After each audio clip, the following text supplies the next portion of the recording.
If you are listening to sessions on YouTube and would like future episodes delivered right to your favorite podcast player, head to patreon.com/DGAF poker player and sign up for free. Then copy your personal RSS feed and paste it wherever you normally listen to podcasts. The podcast app on the iPhone, Spotify, wherever. If you would like to get 2 drops of sessions each week instead of just 1, upgrade to a paid member for $4.22 a month or more. Paid members get a lead up to each episode. Lead ups are private drops of sessions in which I share everything that goes on in my life when I'm not at the poker table.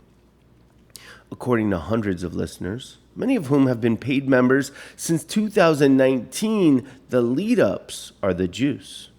Sometimes they are dark, sad, maybe even painful. Other times they are funny, inspirational, perhaps even educational. No matter what, they always tell the story. My story. High stakes poker pro hits rock bottom at age 43 and does everything he can to not only survive and provide for his kids, but hopefully rise again against all odds. If you too want these lead ups, which due to their raw and spewy nature are said to be perfect for commutes, workouts, walks, or just trying to fall asleep after a busy day, upgrade to a paid member. If you just want the poker shit, that's cool too. The poker shit will always be free. However, I would be remiss if I didn't mention that in addition to receiving a lead up each week, paid members also get full access to all 8 seasons of sessions, full access to my mental health podcast, Solicited Advice podcast, plus membership to Patron Discord, the platform where listeners from all over the world go to have discussions and share their stories. More on that in just a second. They also play poker together, bet sports together with no vig, and some even buy pieces of me when I play poker with no markup. Many paid members listening right now would tell you that not only have they enjoyed endless audio escapes over the years, but they've also formed real, lasting friendships with other DGens on Patron Discord. To recap, if you want to listen to sessions on a podcast player moving forward, sign up for free at patreon.com/DGAF poker player and then paste your personal RSS feed wherever you normally listen to podcasts. And if you want endless spew plus interaction with other listeners from all over the world, upgrade to a paid member. Okay, I said more on that in a bit. Occasionally, the patrons, the paid members who are on Patron Discord will send me some of their posts. It didn't work for me to be on Patron Discord. We tried it with DGAF Slack group.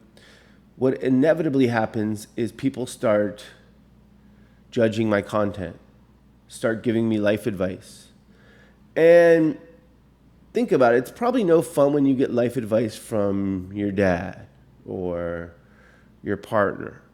Well, if you start getting it from 300 people, some of whom you've never even met, it makes you fucking crazy.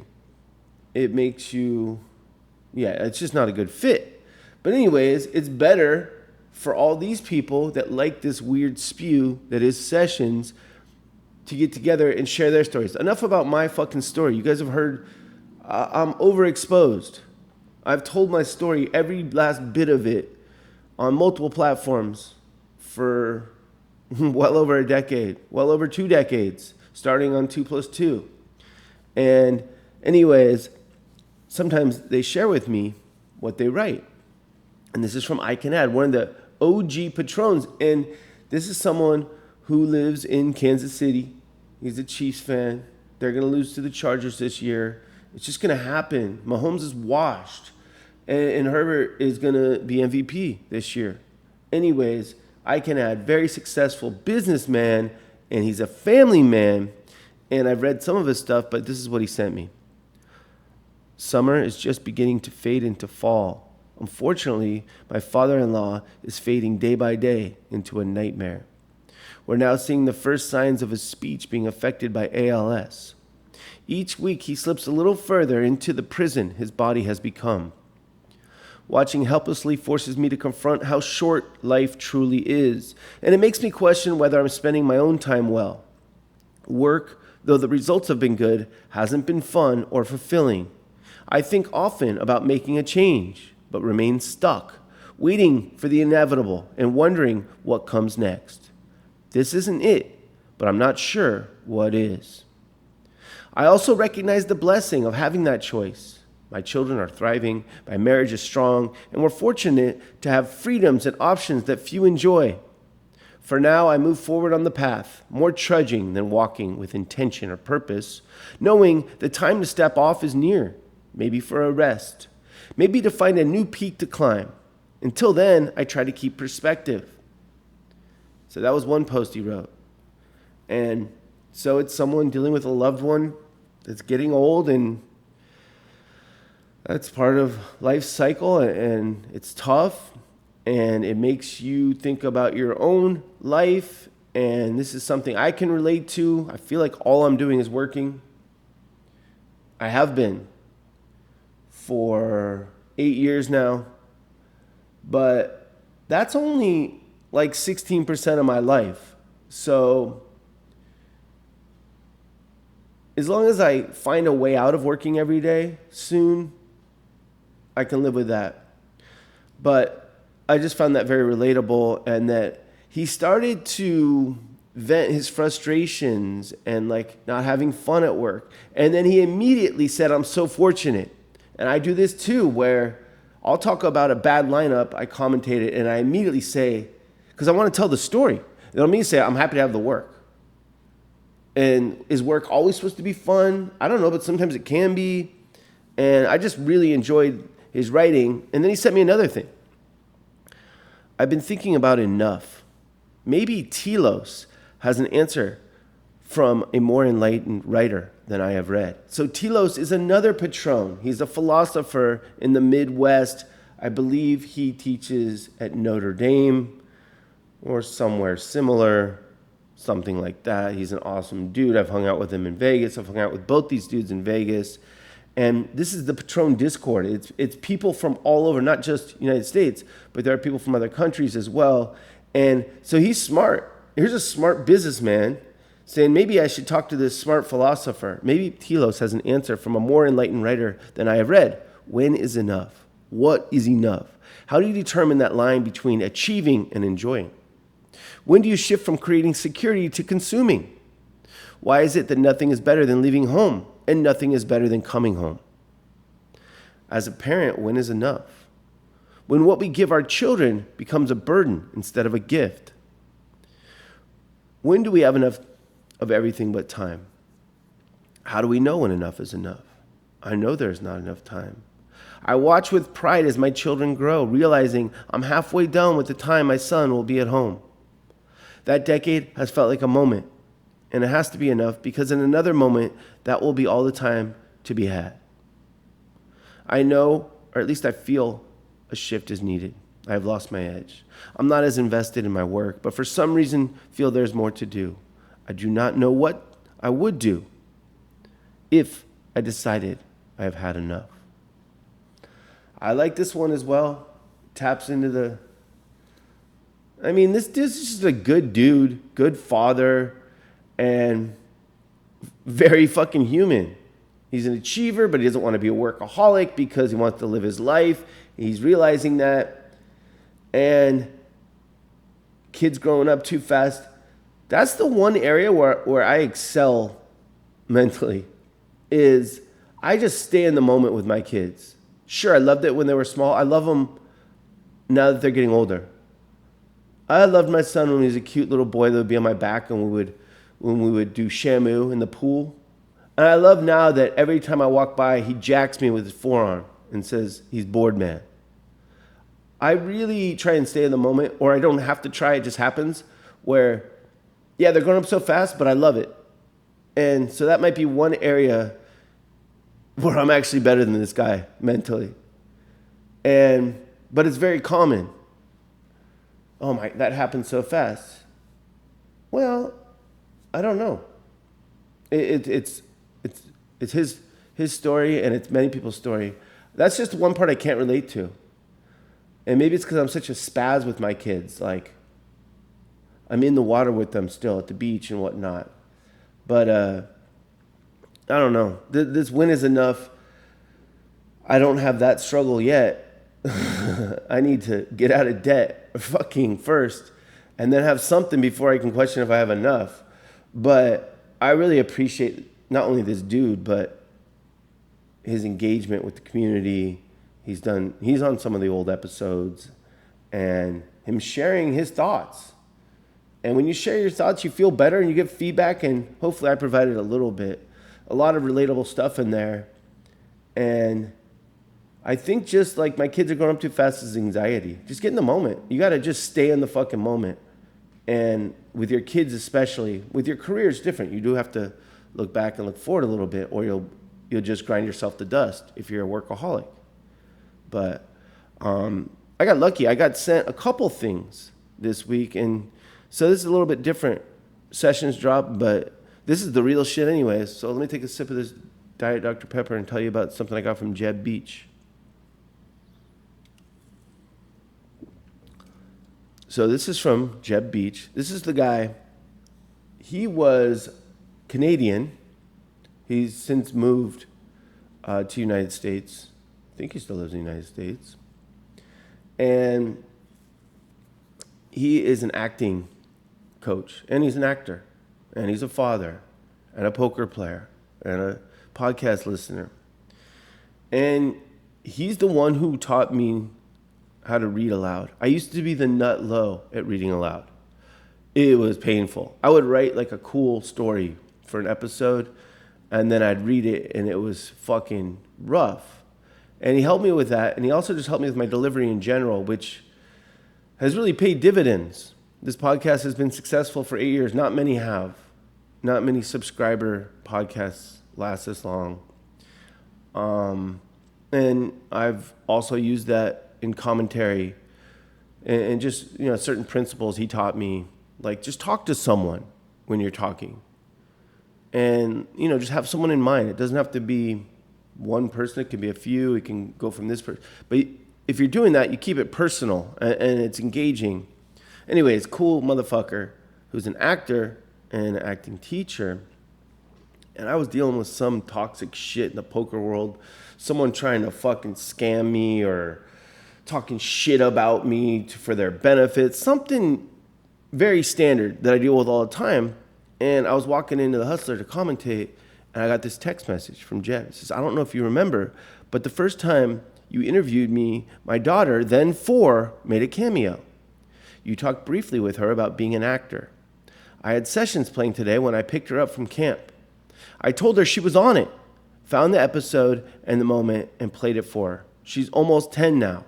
So 6 years ago, I interviewed this dude, and he had a 4-year-old daughter, and now she's 10, and he still listens to the pod. He's still active on Patron Discord and all that. He said, made her day. Then tonight, she asked to read an audition with me. First time we've ever done that. Best night ever together. New level of daddy-daughter bonding. Thought that might bring some positive vibes your way. Absolutely. Did. Perfect time. Love this shit. Thank you for sending, Jeb. And Kiki, if you're listening, your dad's a great man. Everything he does is for his family and others he cares about. You are lucky to have him as a dad. And you know what? He's even luckier to have you as a daughter. He tells me you are amazing. And I remember you being amazing 6 years ago when I interviewed you guys. I'm old, but here's what I've learned. Do whatever you want in life so long as it truly makes you happy. Don't worry at all about what others think. And spend as much time as possible with those you love and those who love you. The future is bright. Better get yourself some nice shades, Kiki. All right, one more sip and we'll get into the poker. That was 15 minutes. Only 3 minutes was promo. The rest is the real shit in life, in my humble opinion. Week 34 of 50 disconnected. So it's Wednesday, August 13th. I had a fun day and a nice meal, and I'm relaxed and a little bit crazy. That's how I like to go into a session. And I hung out with Aaron Queskin, and I didn't get overserved. That was my goal. Every time I hang out with him, I'm hungover the next day. I'm rarely hungover aside from the day after I hang out with Queskin. Well, I went into this day thinking, don't get overserved. And I didn't. And I went to the Gardens, and I'm on case money for my stake. So I was staked about $95K, when I was playing on HCL, and it worked out well. And then I suddenly had to leave HCL. I don't feel I had a choice. And I was in makeup, and then I ran very poorly for a year, and I'm buried in makeup. I'm down to nub. So I wanted to wait, and I haven't really played in a couple weeks. So I wanted to wait until my head was right, until I didn't feel cursed. You run bad in poker, you run bad in poker, you run bad in poker. You feel like you can't win. And when you go into a session feeling like you can't win, you almost never win, in my experience, and according to many others. So just wait a little bit, and then you'll get the itch again. And I just kind of got the itch to go play. And so Aaron wants to play 5-5-10 at the Gardens. I prefer the bounty game, but I'm working with 6K. That's what's left in the roll. So sure, I'll play your 5-5-10. And I'm being a pre-flop warrior. I'm not opening 10-7 offsuit in the hijack. I'm not re-straddling. I'm folding Jack 3 suited. I'm straddling and folding to an open with 9-3 offsuit. I'm just being a pre-flop warrior. And finally, I get a playable hand. A guy who's been fairly active limps 20. And so it's 5-5-10-20 this hand. I make it 100 with king, queen of diamonds. He calls. And the flop comes ace 7-5 nary a diamond. I have king, queen of diamonds, ace 7-5 nary a diamond. I check, and he bets, and I fold. And he didn't seem like he was bluffing. It seemed like he had an ace. Okay, good flop, dealer. Finally get king, queen of diamonds. You raise to 100. The guy who's been playing every hand, limp calls, comes ace 7-5, not one motherfucking diamond. You check, he bets, you give your cards back. Okay, the next hand I play, which felt like hours later. It was probably only 10 minutes later. I'm on nub, case nub. I got to try and run this up. I open the button to 60 with 6-5 of hearts. Okay. Same guy calls from the straddle. Okay. So it comes ace, deuce, deuce with a heart. He checks. I bet 40. Third of pot, whatever. He calls. Okay, well, I'm going to barrel on a lot of cards. This flop, favors me. This board favors me. Didn't seem real strong on the flop. So it's ace, deuce, deuce, one heart. I have 6-5 of hearts. I open the button. He defended his straddle. He check called 40, which he's going to do with his entire range, and he's going to fold most of it on the turn. The turn is the 4 of hearts. Oh, so I have a straight flush draw. Okay. He checks, I bet 100, expecting him to fold. He doesn't. He calls. Okay, so he has some sort of gut shot straight draw himself. So I'm going to have to bet once more. The river is another 4. He leads 400 without thinking. Oh, so he had like 4-5, and he flopped a gutter, turned a pair and gutter. My plan was going to work, and then he just made a boat. And that was frustrating. And I was feeling I wrote public game plus vet distribution equals death. And you get used to playing in curated lineups. But you go to a casino where you're not the host and you're just playing with whoever, and many of them don't give a shit about being good for the game at all. They're going to just, it's poker. They're going to just try and get any edge they can. They're not going to give any action. And when you're not getting any cards, it's death. But you can get cards. Remember, Aaron Queskin is at my table. So I add on. I bought in for 800, and my roll was 6K for this night. I add on. I want to have at least 800. Okay. Now a guy opens. I call with 4s, and old school Nit calls, and Aaron Queskin calls. Okay. The flop comes 8-8 deuce with 2 diamonds. I have 4s. I bet 80. Aaron calls, and the pre-flop raiser calls.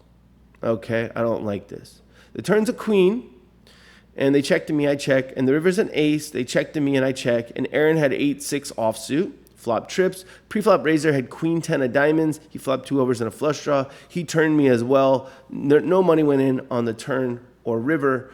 But, Aaron went with trips. Okay. And now a guy wearing a mask opens the button 4x, and I folded 7-5 offsuit from the big blind on principle. If you're, no, and I'm not like, anti-mask, but if you're very, worried about whatever, I'm not giving you any action because you don't have a bad hand, and I have 7-5 offsuit. I don't know what I'm trying to say, but let's move on. I said, okay, this has been fun, Aaron. I got to go to the bounty game. This is dusty. Okay, but I tell him that I'm looking for a floor, and I just look down at the next hand, and it's king, king, jack with a club, and the pot is big, and Aaron checks to the pre-flop raiser who bombs it. Aaron said it wasn't a bomb, but I think it was a bomb. And king, king, jack, and the guy bets 150 with like 350 behind. And Aaron calls, and the turn's an offsuit queen, and he checks, the guy goes all in, and he calls, and the guy has ace king, king, king, jack, turn was a queen, and Aaron has 10-9. 10-9 of clubs, so the backdoor club draw. And this guy just fucking runs like this every time I play with him. And it's just, I'm just shaking my head as the floor's finally putting me on the list for the bounty game. Now we do these bomb pots. Those are like the only kind of cool thing about the Dusty 5-5-10 games is, they have these single board no limit bomb pots, $25, which forces these filthy nits to put in some money. And it comes jack 8 deuce. No one has anything. It's clear. I have 7-3 offsuit. The turn's at 3, and they check to me in the cutoff. I bet 100. I turn the best hand most likely, and old school nit calls next to act. Everyone else folds. The river's a jack. I check. He checks back. He has king 3 offsuit. A hand he would never play except he had to play, and he has me out kicked, and this hand just made me sick. Get me off this table. So I'm on the board for the bounty. This guy sits down and says, oh, hey, what's up? I'm blank, blank, blank, his initials. We'll just say OSW, old school well. And this guy's great. I used to play with him when Gardens was a tent. Me and my friend had been drinking a bunch, and he wanted to flip with us, and he angled us in like a 10K flip. He said he didn't look at his cards. Went on and said we can decide, either one of our hands if you want to call. And my friend had ace king, and he's like, I don't trust him. I'm like, I do. He wouldn't lie to us. And he lied. He had aces. This guy would also do weird shit like give people money to go bet on the dark side. And that's, Bach. And then he would just leave and then just find out the next day if he won. Like he'd give him 10K. He'd give a poker pro 10K to go bet. And then you're just like, I lost. Or I won, but he's gone. I don't have his phone number. And just a character in the poker world. And he's like, yeah, he starts talking to me. And he makes it 50. And I'm like, I'm calling this motherfucker. And then a new nit makes it 200. We both fold. And then I flop a flush draw in a bomb pot, and I break and die. And now he starts telling me a story, this guy, he's sitting next to me. And it's a pretty long story. It's a story about how he said he hit a 100K jackpot at Hustler, but he was banned from every casino in Southern California. And when he hit it, he said, I got to get my ID out of my car. And then he said he peeled out of there and never went back. He said he would go to jail if anyone found out he was at a casino. And I told that story pretty quickly. But then in the time he told it to me, I was just looking down at shitty hands and just like occasionally getting in there and folding. And Aaron Quetskin flopped 2 sets during that story. I'm not joking. He flopped a set of 6s and a set of jacks. He might have lost with a set of 6s because he slow played in 4 cards straight or something, but I know he flopped 2 sets. And during that story. And yeah. So I folded king 8 suited unopened. I don't trust the dealers. I don't think the players deserve any of my action. I just need to get to the bounty. And I straddled and the blinds limped in, Queskin from the small blind and the guy that he kept coolering or bad beating in the big blind. And I just checked my option and flop came out, whatever. Queskin flopped us straight. Okay. Now I finally get some revenge, or so I think, on this guy. Not for angle shooting me in that flip. I should have known better. I mean, it was a long time ago. It was, 14 years ago probably. But for telling me that long story when it could have been as short as I told to you. He limps, I squeeze with queen jack of diamonds. Okay, and only he calls. It's a good hand.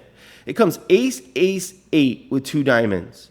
He checks, and everyone's talking about jackpot. And I say, okay, check for jackpot.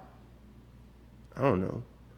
The turn is an X. He checks, and I check. I just have queen jack of diamonds. Like I could have the best hand. I have a flush draw. I could hit a queen or a jack, whatever. The river, I'm going to bet. And bet large, because I could tell this guy is no longer caked off like he used to be. He can be bluffed. So I'm going to, I said, check for jackpot, and then I'm going to bet a ton on the river, and he's going to think I had an ace the whole time. Well, the river's an ace. Well, that's stupid. I just check, he has 10-8 offsuit. Okay. So he limped, I squeezed, ace, ace, 8, 2 diamonds. He said, check for jackpot, and I said, okay, check for jackpot. I was being fake sincere. And I really just, am seeing my flush draw in position. And the turn's an X, check for jackpot. And I'm just going to blow him off his hand. But the river's another ace. There's 3 aces out there. He has a boat. He's never folding it now. And it's stupid. And then he raised, and I call with 10-8 suited. And it came queen, deuce, 3, none of my suit. I folded. And he sympathy showed me he had ace, queen. And I get up. I finally get called to the bounty game.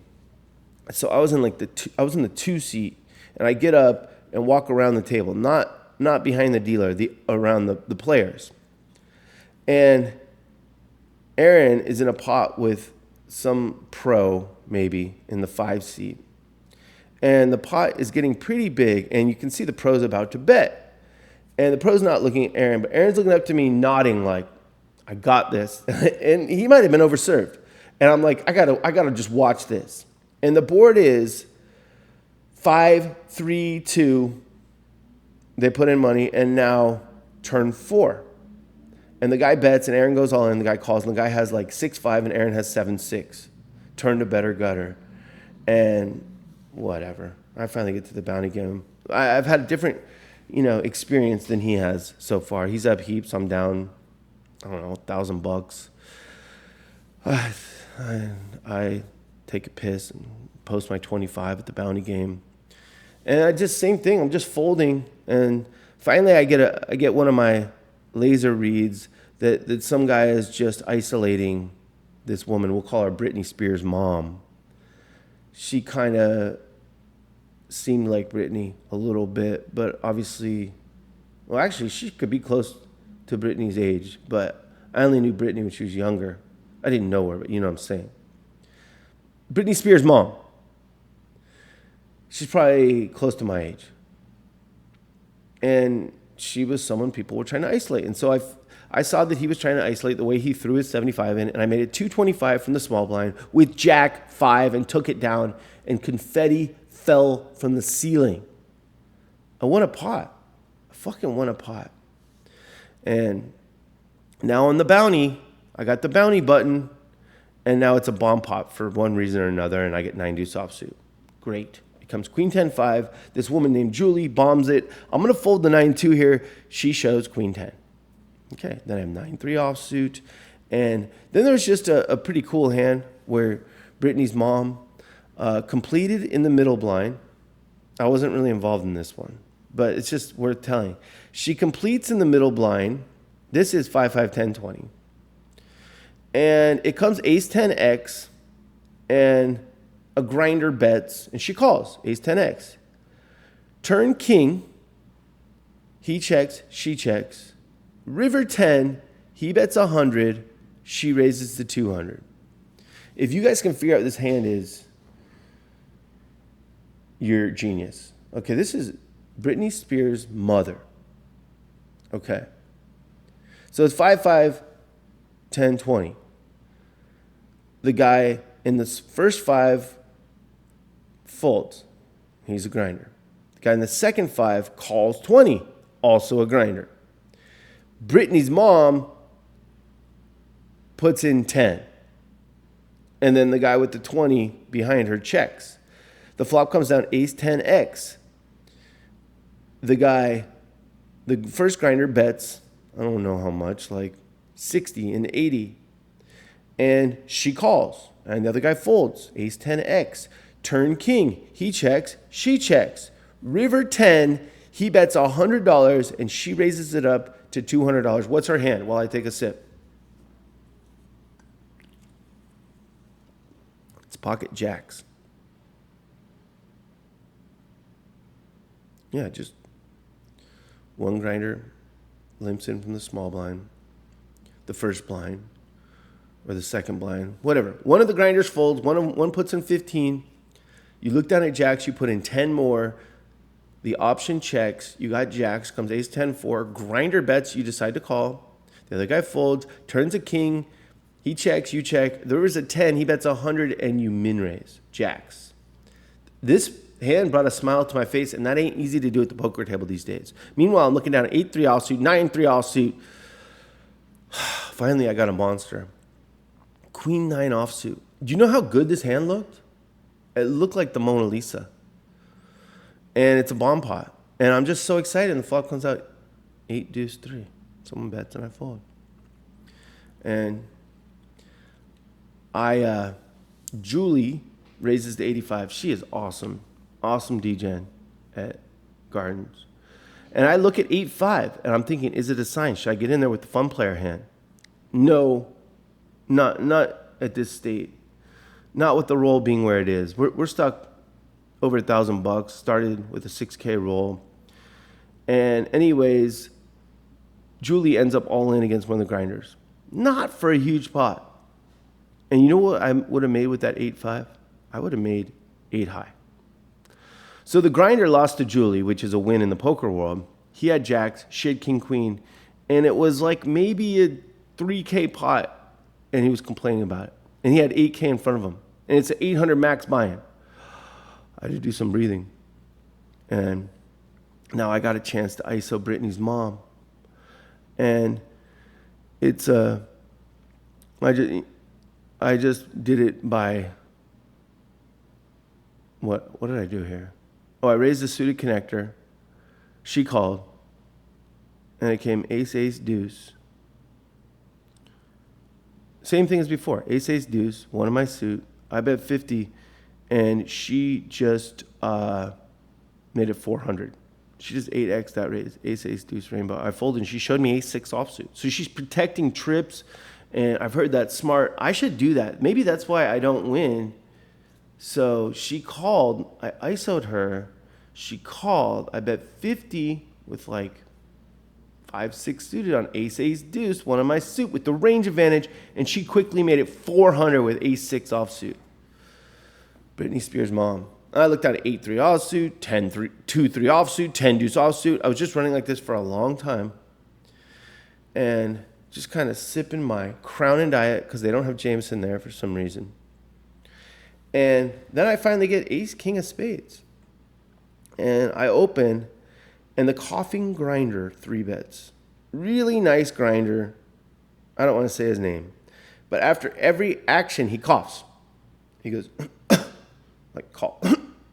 And he 3 bets, and that's a good sign. He thinks I'm light or wide, which, you know, he's played with me before. And then Julie calls. Oh, that's good. And I just jam because I'm nubbing. It's 800 cap. I'm nubbed out. And he calls, and I double up with ace, king of spades. He didn't show his hand. Oh, my God. So I'm still stuck, but not as much. And now I'm the bounty, and I get owned by Brittany's mom.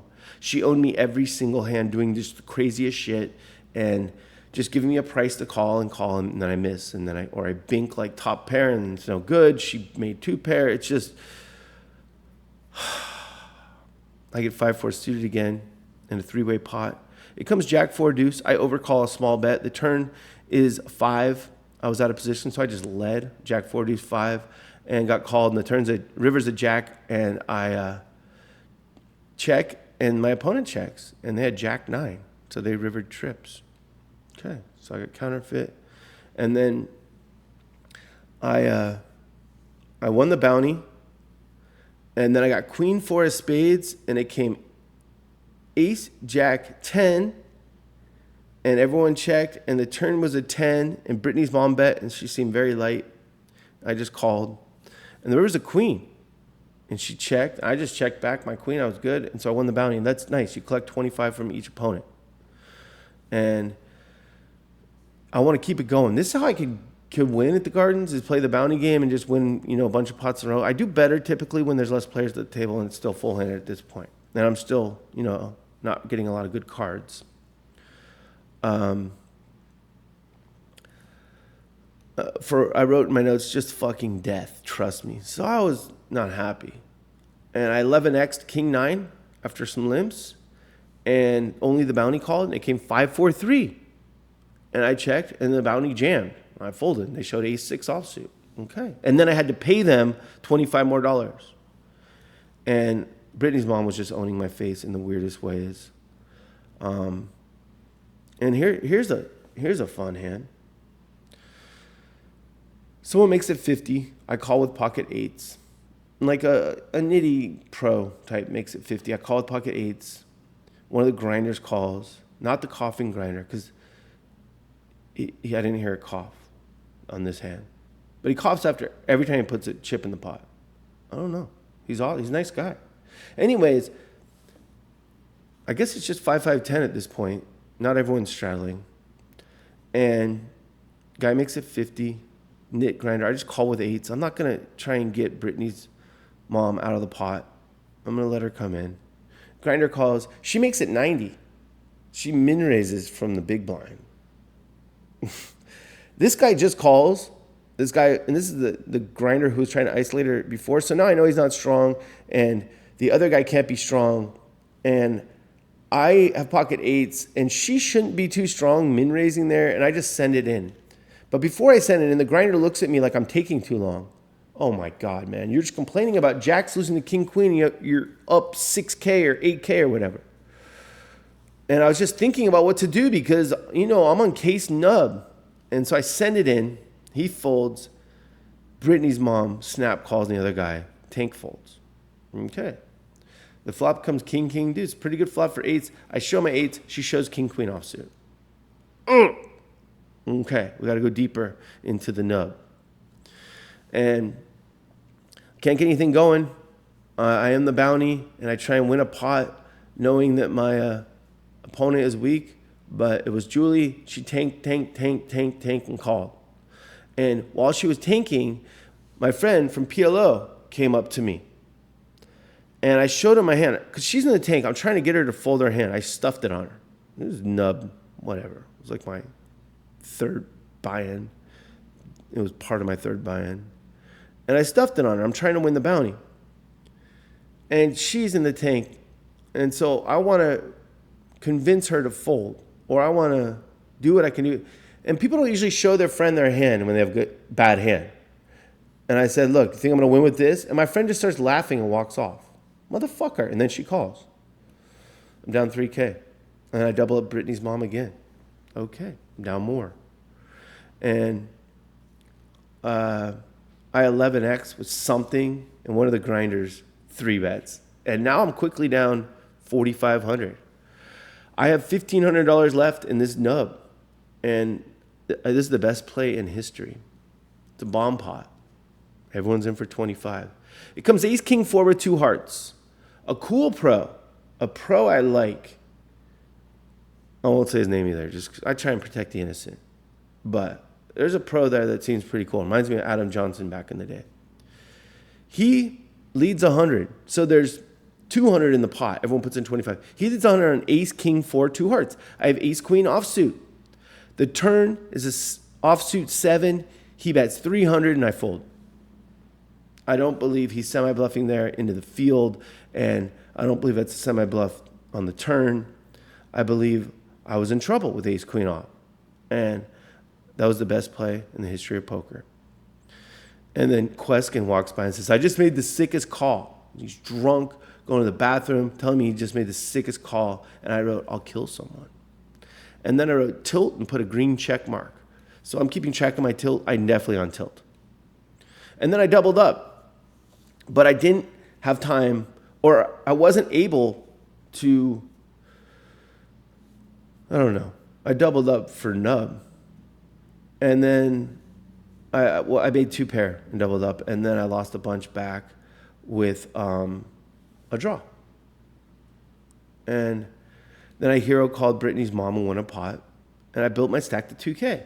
So I'm only down 4K, 6K stack, 6K roll, nub.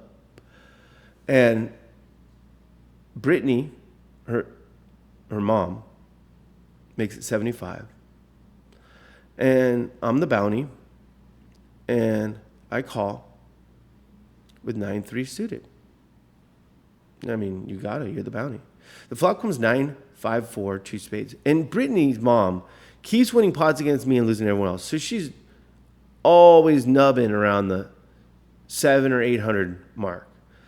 And I just go ahead and lead with 9-3 of spades on 9-5-4, 2 spades. She raises. I jam. Let's get it in. She has queens.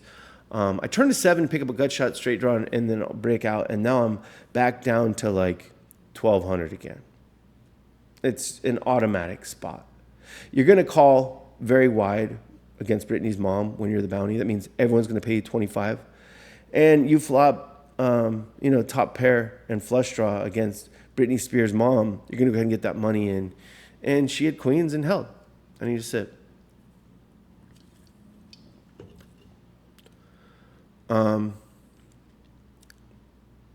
What now?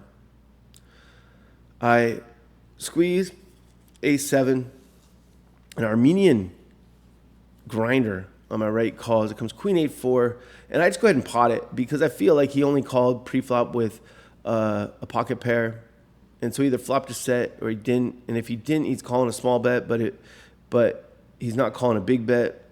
So I'm just gonna big bet it and be done with it. And I big bet it. And he called, okay, he flopped a set of 8s or something. And I checked back the turn, and then he started reaching for his stack, because he flopped a set and he had all his friends around him. I love Armenian people, and this is their one grinder in their whole society. No, there's few Armenian grinders. But anyways, I said never. I'm full of my hand before he could even bet. And, yeah, now I'm down 5K. And I steal a pot, and then I'm the bounty, and I flop nothing, and I wrote lower me into the grave. It's a little bit dark. And I'm the big blind now, and one of the grinders that's, up heaps, limps, and, these guys are waiting for me to squeeze. They don't know I'm on case, nub. I'm in for 6K, and that's the roll. And I have, I'm hovering around 1,000. And this is another good play. Because when I folded the ace queen, that guy's a good player, but I just didn't think in that spot he could be semi-bluffing. Well, it's a limper, and the guy who limped early is a grinder, and I have queen 6 of diamonds, and it comes queen 8-8, 2 clubs. I check. He bets $100 into 50. It folds to me, and I fold my queen face up. Don't put $1 in there when I flop top pair. And then I wrote, now pour the dirt on me. I was being a little dark, a little dramatic. But man, poker has been rough for a very long time. And this is me relaxed. This is why I couldn't play before, because it was worse. So I win the bounty, and I win the next hand. Okay? And then I'm in the next one, and I have ace king, and I raise, and Brittany's mom calls. And it comes 8 deuce 3. She bets. I call. Turn deuce. She bets small. She bets small on the flop, small on the turn. I call. River ace. She bets again, a little bit bigger. I call. I have ace king. I raised. And I'm the bounty. And it came 8 deuce 3. And she led small, and I call with ace king. Turn deuce, she led small, call with ace king. River ace, she led bigger. I called, she had pocket 8s. Oh, okay. That's why I hit the ace. And then I flopped a flush against Brittany's mom and the pro I like, and I bet half pot, and they both folded. What? That's not even, I don't even know what that's about. Brittany's mom does not fold. I wrote, I hate these guys, except the pro. But the women are cool. That's Brittany's mom and Julie. And it's not true, I don't hate the other ones. Just in that moment I do. Like the coughing grinder is a fucking nice guy. Genuine dude, but he's a grinder. And he coughs after he puts a chip out there. For hours and hours. I had shit to do the next day. But I went old school on this night. I'm not leaving until you guys bust me. Okay. And now the Armenian grinder on my right starts running so bad. Just so bad against the women and everyone else. And I don't know why that brought a smile to my face. But I look over at Brittany's mom. She has 5K. And I bluffed her so many times. And she just has 5K. She just had so many great hands. She won that flip against me. Okay, well, I got 1,500 maybe 2K. I raised with King 8. It comes 8-7-5. Okay, I'm betting. Someone calls and she overcalls. 8-7-5. The turn's a 10. I got to check here. It's not my favorite card. They both check. The river's a 9. I check. They both check. I turn over King 8. She turns over King Jack. She overcalled the flop with King Jack on 8-7-5. It came 10-9 and she checked back in position. It's Britney Spears' mom. She's great. She's really nice. Okay, then I raise with 7s, and I call a squeeze. 3 ways in position. It comes King, Queen, 8. Okay.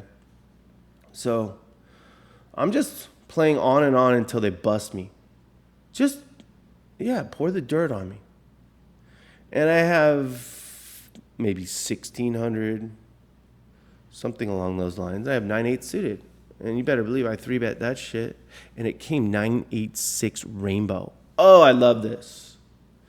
When they're going to try and use their range advantage against you and you got top 2. And I bet, and Julie raised, and I jammed. And she snap called. She had 9-7. I had 9-8, 9-8-6, and I held. The dealer must have forgot to burn, or maybe the dealer just decided, I don't know what, that it wasn't my time to die. So that was a much needed double right there. And I went from, I had a little over 3K after that hand. And then Brittany's mom took herself to Value Town against me. The flush came in 4-card straight. And I had the 4-card straight, of course, and the bounty button. And she bet for value with 2 pair. She's no joke. And then I lost the pot to a grinder, and that makes me sick.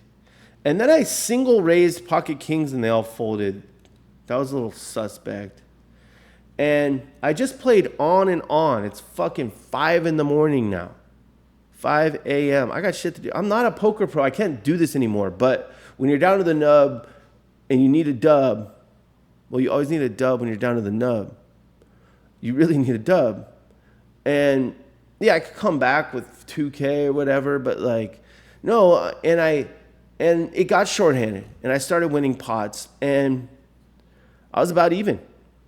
And this guy, that was one of the reasons I was even, seat changed away from me. He said, I'm getting the fuck out of this seat, because he was in the 1, I was in the 2, and, shorthanded, and it's, 5 a.m., and no one's played more shorthanded at 5 a.m. possibly on the planet than I have. And so I say, this is my last hand. I'm about even. And he raises, I open 8-5 suited. He 3-bets. I call. Flop comes 7-6 deuce. Rainbow. Ooh. Check. He bets. Not too large. Make it look like you have a pair. Call. Turn jack. Check. He bets. Not too big, but not too small. Really make it look like you have a pair, whatever that means. Call. And the river is an offsuit 4. Oh, I made the nuts. I check like a filthy grinder. This guy bets now big for value. That's when people want to bet big for values on the river. And I just used my lunatic image and said all in. I showed lots of bluffs during this shorthand. And he didn't like it. And he called. And he had queens. So I beat queens with 8-5. I made a draw. And when I make a draw, poker doesn't seem that hard at all. And so he actually threw 2 chips at the dealer. I didn't even see this. I was so elated to book a W. But I'm not sure they kicked him out. They don't kick you out for that at the Gardens. A man punched a woman dealer after I stacked him. And the floor took him aside and came back and said, he's not going to do that anymore. That was years ago when it was a tent. This time, this guy threw chips at the dealer, and I'm not sure that they're going to kick him out. They were talking about it when I left. So, yeah, I won what? I won an old Honda that doesn't really run. And that's as good as it gets lately. I'll take it.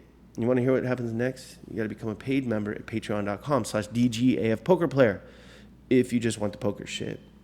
But don't want to listen on YouTube. Moving forward, go there and become a free member. All right, goals. 50-50 tilt. Well, I didn't tilt last week when I didn't play, but I did tilt this week 100%. When Queskin walked by and just said he just made a hero call, I was already tilting, and I wrote tilt. And then no makeup. I got a lot of work to do. I started $61,810 in makeup. I'm at $88,780. So, yeah, momentum has to start somewhere. And I wrecked my schedule, but I did stay like I did back when I was a pro. Like, of course I'm going to lose when it's full ring. The dealers hate me. They never give me these fucking setups. But when it gets shorthanded, I'm likely to do very well. And that's what happened. But I got a lot of work to do. And last goal is 230. I started the year, that's weight, 247.3. Last time we checked in, I was 218.2. This time, 217.1. So going in the right direction there. Have a good week.